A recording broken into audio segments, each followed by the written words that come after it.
বিসমিল্লাহির রহমানির রহিম। প্রিয় ফেসবুক ভাই ও বোনেরা, দেশ ও প্রবাসের সবাই কেমন আছেন? আশা করি ভালো আছেন। আমরা এই মুহূর্তে উপস্থিত হলাম পরশুরাম উপজেলার ৩ নং চিতলিয়া ইউনিয়নের পশ্চিম অলকা মৌলভীবাড়ি দারুস সালাম জামে মসজিদ। এটা কালীবাজার মাদ্রাসার যে উত্তর পাশে যে সড়ক আছে মৌলভী সড়ক, এই সড়কের মাঝপথেই এই দারুস সালাম জামে মসজিদ। এই মসজিদ গত ২৪ এবং ২৫-এর বন্যায় খুব বেশি ক্ষতিগ্রস্ত হয়েছে। এই ক্ষতিগ্রস্ত হওয়ার পর থেকে মসজিদের কাজ হচ্ছিল না, টাকা পয়সার কারণে কাজ একেবারে বন্ধ ছিল।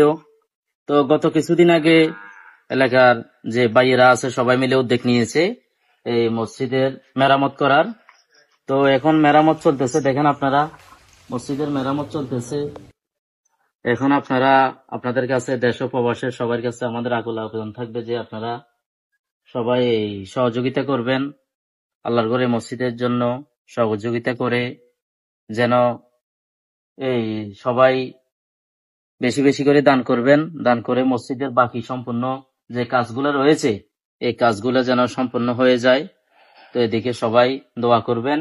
এবং কি আপনারা দেখেন মসজিদের এখনো পুরো কাজে বাকি রয়ে গেছে, অনেক বেশি ক্ষতিগ্রস্ত হয়ে গেছে মসজিদটা। তো সবাই দান করবেন। সবাই যেন দান করলে ইনশাআল্লাহ এখানে একটা অজুখানারও নাই, অজুখানার ব্যবস্থা করতে হবে। তো এদিকে যে কল রয়েছে কলের এখানেও কোনো ফাঁকা নেই। তো এদিকে মসজিদের রঙও হয় নাই, মসজিদের অনেক কাজ বাকি। তো আপনারা সবাই দয়া করে ভিডিওটি শেয়ার করে দিবেন, দেশ ও প্রবাসের সবাইকে দান করার সুযোগ করে দিবেন। সবাই অবশ্যই দান করবেন। সবাই ভালো থাকবেন, সুস্থ থাকবেন। আসসালামু আলাইকুম রহমতুল্লাহ।